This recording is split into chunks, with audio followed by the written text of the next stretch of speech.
Massachusetts to the Hudson Canyon. And this was, I used spawning condition fish, so ripe or ripe and running, so that they would best indicate or best have the, they would have the quality of being basically spawning condition fish, so that I knew that these were the fish returning to their spawning regions. And same for Mid-Atlantic Bight. These samples were from Hudson Canyon to Cape Hatteras. So given those data requirements, I actually only had about 40 to 50 samples per region that I could use. These samples were randomized across sex and year class. And this black dot here on the map, so this is a map showing the samples that I used. The black dot on the map is 3 samples from New York waters that I removed from analysis based on the descriptions given in the stock assessment of where the Hudson Canyon split is. These were actually assigned to southern New England, but given their proximity to the Mid-Atlantic Bight and that there were only 3 of them, I removed them from analysis so that it wouldn't give me any convoluted elemental signatures. Otoliths were sectioned and mounted to glass slides, and then I also measured that opaque area that I was using for analysis. I used laser ablation inductively coupled plasma mass spectrometry for trace element analysis. So these are the elements that are available in the environment in extremely low levels. So they can be very unique to regions and very useful for microchemistry studies. I ran a pre-ablation tract to remove any surface contamination. And then the sampling tract was along the same line and collected data on the suite of elements you see here. Though zinc 68 and both cadmium isotopes had a lot of erroneous values, so those were removed. And I used a carbonate disk standard that was run every 8 samples. This is the information for the instrumentation if anybody's particularly interested.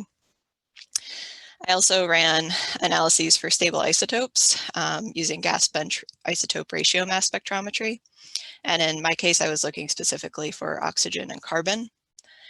I had to micromill that same opaque area in the center of the otolith to collect the otolith material. And then that material was weighed along with 3 different standards. And then the material was reacted with phosphoric acid, which results in a carbon dioxide gas that's analyzed for delta carbon 13 and delta oxygen 18. Then standardized the data to calibrate to the standards and instrument drift. You may have noticed that there were several elements that had multiple isotopes that were measured. Using all of these in analysis would have been redundant, so I looked at the Pearson's correlation between those isotopes to make sure that their relative abundances were similar. And those correlations were high, they were about 0.8 or above. And so these isotopes you see here are the ones that I moved forward with analysis. And from now on, you'll see them as element to calcium ratios, which is a standard procedure to do. And there were a couple of transformations to those distributions that I had to make in order to for them to conform to normality and heteroskedasticity. I then did a multivariate analysis of variance and regular analysis of variance to look at the regional isotopic differences. And then I followed this up with discrimination and classification methods. So first I used linear discriminant function analysis, and the accuracy for that was measured by leave one out cross-validation. And then I also used a random forest analysis, and the error from that comes from the average out of bag. And so both of these methods are used to build a model using those isotopic concentrations in order to discriminate between the spawning regions. So for me, in my study, that was southern New England and the Mid-Atlantic Bight. And then those models are used to classify my mixed stock, which is the Gulf of Maine samples. And those are used to basically match those elemental fingerprints. And so both of these methods individually assign samples to the region with the highest probability of origin. So now onto the fun stuff. So here's some information about the samples that I had from each region, the year classes they came from. And this map is the same that you saw before, just a reminder of where those samples came from. So first, the ANOVA showed that there was a significant difference between regions for the elemental fingerprints. And so I followed that up to look at individual ANOVA analyses for the isotopes themselves. And so we can see that oxygen, magnesium, manganese, copper, and barium were all significantly different between regions. And so to look into this a little bit more in depth, I did Tukey's post hoc analysis. And I will start by talking about magnesium and barium because they follow similar patterns in their abundances in these regions. So the Mid-Atlantic Bight had significantly lower concentration of each of these elements, and Gulf of Maine and southern New England were actually quite similar, not statistically significantly different. Oxygen was very interesting. Temperature has a well-documented negative relationship with oxygen and otoliths, so it was expected that the generally warmer waters of the Mid-Atlantic Bight would give us a lower delta 18 oxygen reading. However, you can see here that the exact opposite happened. So I actually got the highest and significantly different reading in the Mid-Atlantic Bight, whereas the Gulf of Maine and southern New England were lower and more similar. And so I redid all my calculations about 20 times and made sure that there weren't any issues with the instrumentation. And so I started looking into why this might be the case. And it turns out that the spawning areas in Buzzards Bay and Nantucket Sound can have extremely warm waters during the spawning season. And there are a couple of papers that have noted that the areas in which juvenile and larvae black sea bass have been found in those regions has been warmer waters than those seen in the Mid-Atlantic Bight. So although I can't say for sure, it is possible that this is what happened with these samples. A lot of my samples from southern New England came from Buzzards Bay and Nantucket Sound. And so for manganese and copper, these two also followed the same general patterns, though were slightly different from some of the other elements we saw. Mid-Atlantic Bight had the highest elemental ratio and the Gulf of Maine was lowest, with southern New England kind of in the middle.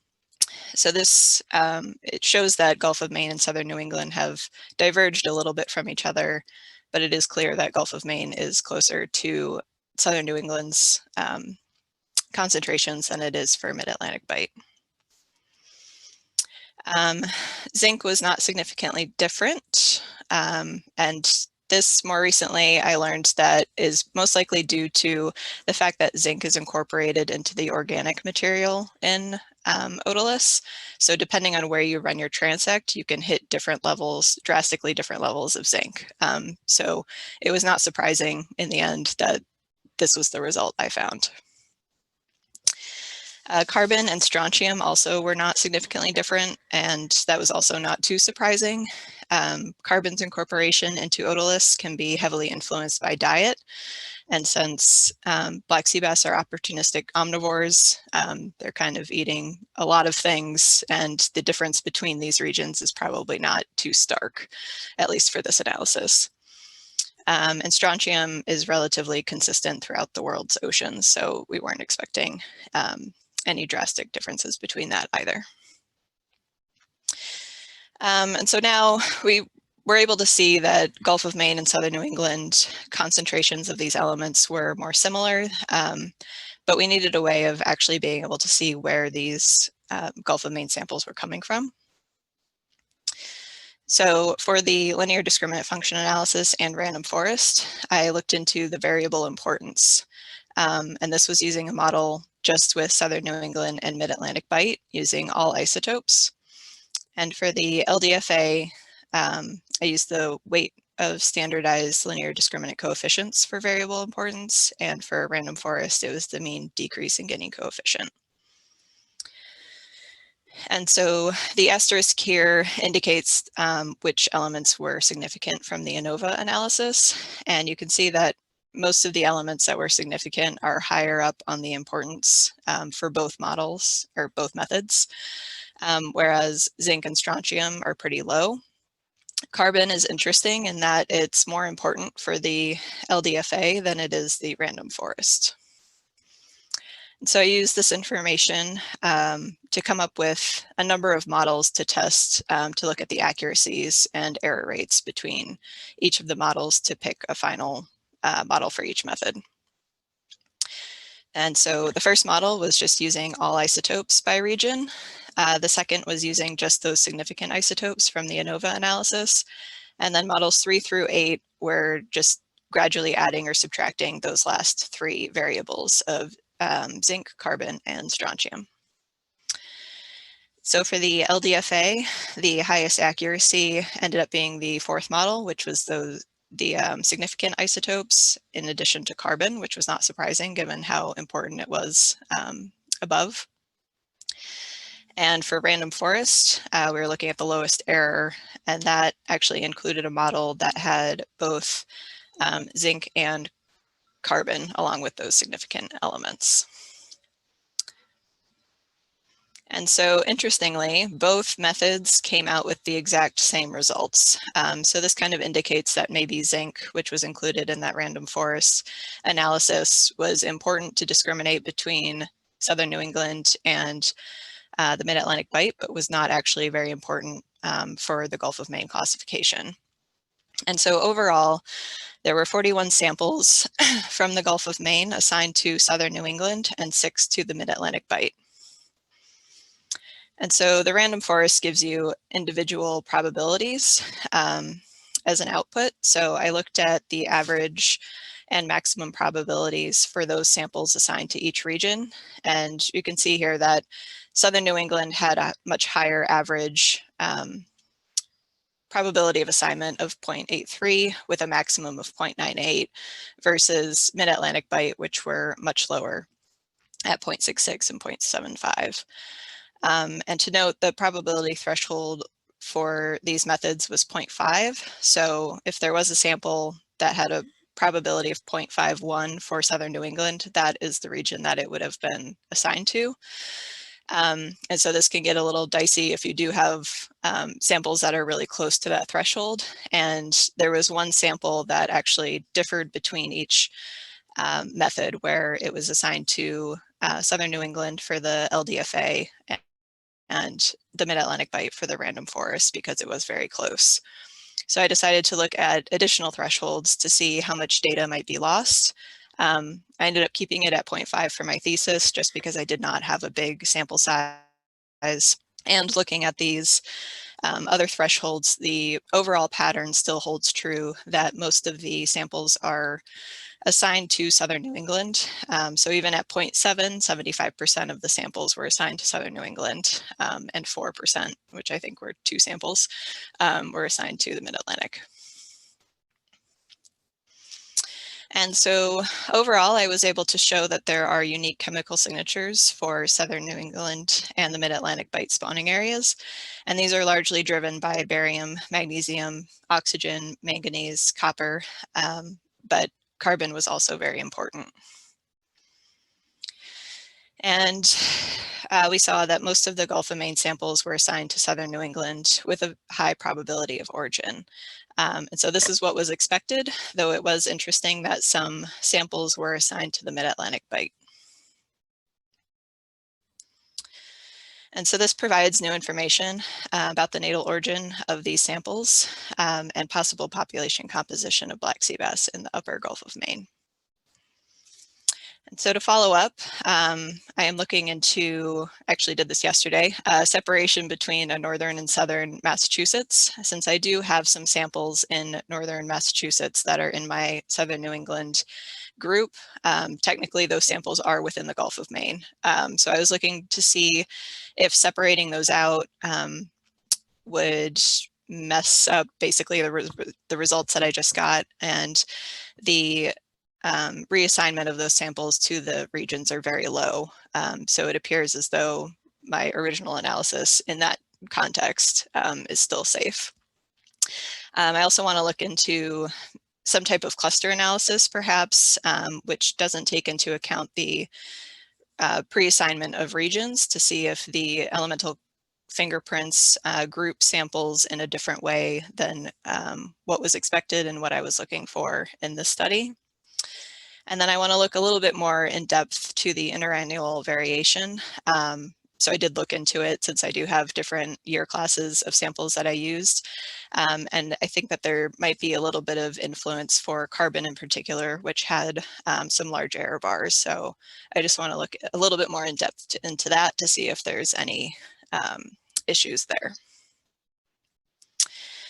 And in the interest of time and questions, I will just leave it at that. But these are all of the people that I thank. Thanks, Elise. That was very interesting. Do people have any questions?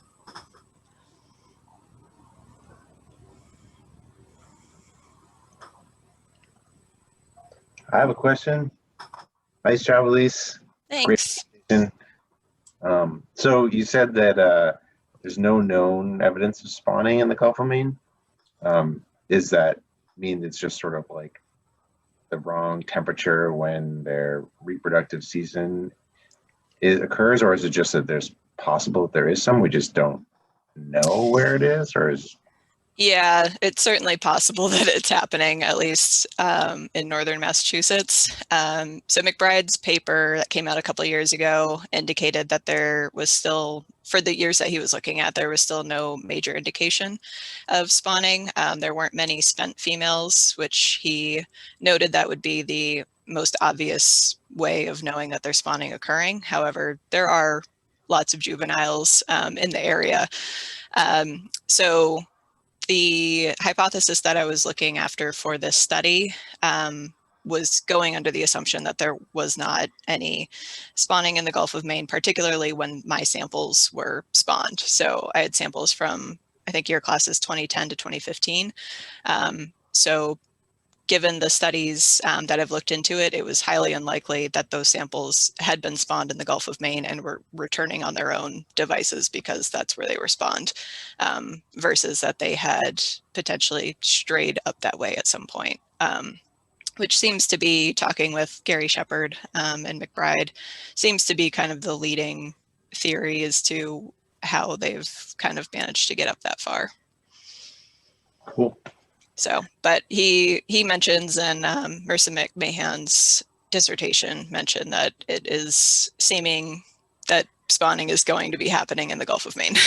Right, at some point. If it's not already. And the only other thing I thought of when you were talking was in your variable importance for random forests, for your least important ones were strontium and carbon. But they end up being pretty important in the discrimination between the source populations. And I think that might have to do with how correlated they are. It looked like they had provide almost identical signals. So carbon was important, strontium was not.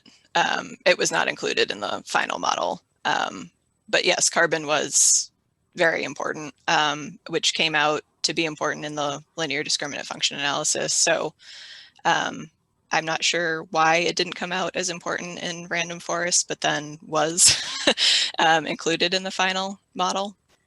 Right. I've just noticed that in my own use of random forest models, when you have two covariates that are highly correlated, that they sort of substitute for each other. And so it's hard to interpret the relative variable importance. It has no effect on your predictions. They're still fine and the same. It's just trying to, if you have two that are sharing the same signal, they sort of split their importance and it's, they fall down to the bottom. Okay. That's all. Good to know. So there's no evidence of no larval fish evidence in the Gulf of Maine? Were there studies conducted over the time since we've seen the black sea bass in the Gulf of Maine?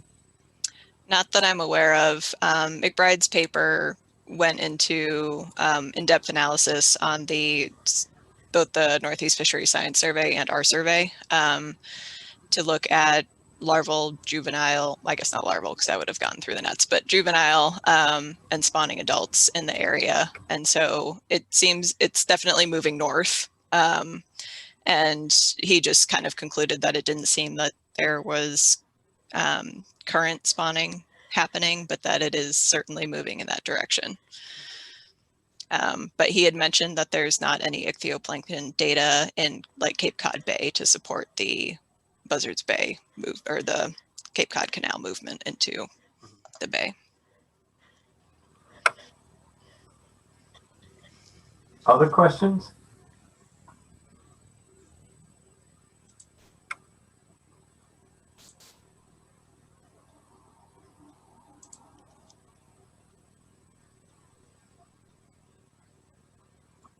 Hey, Elise, I really like the talk. Thank you. Thanks. Hi. Hey. Has anybody working with black sea bass, or did you collect water samples from any of the nursery areas, or done any examination to figure out if there's an environmental biological link between water chemistry and otolith chemistry? I didn't collect any water samples. I would have, in order to do that, to link it to my own study, I would have had to collect them as you were collecting larvae. And so I was using archived otoliths, so that wasn't happening. I did collect some YOI to look at, but they were from years that weren't represented by my other samples. And so they were they were within the interannual variation, but they were a little far out in order to actually use for my analysis. And given that they were from a different year, that was not helpful. And so there have been plenty of other studies that have looked at the connection between water chemistry and otoliths and what influences different types of elements, but that's not something that I was able to look at with my study.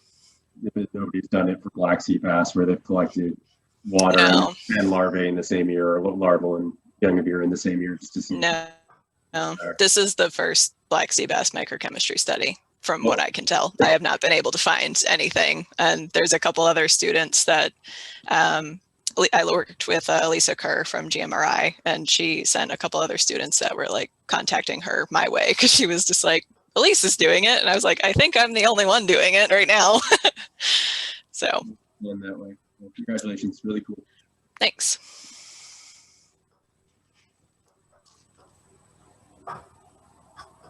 Anyone else?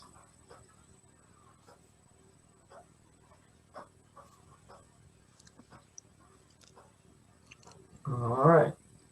Thank you, Elise. Thanks.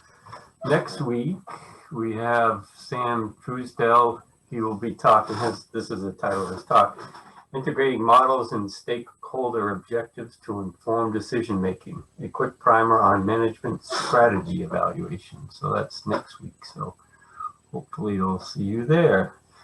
So thanks, everyone. Thanks for showing up. Thanks. Bye-bye. Thanks.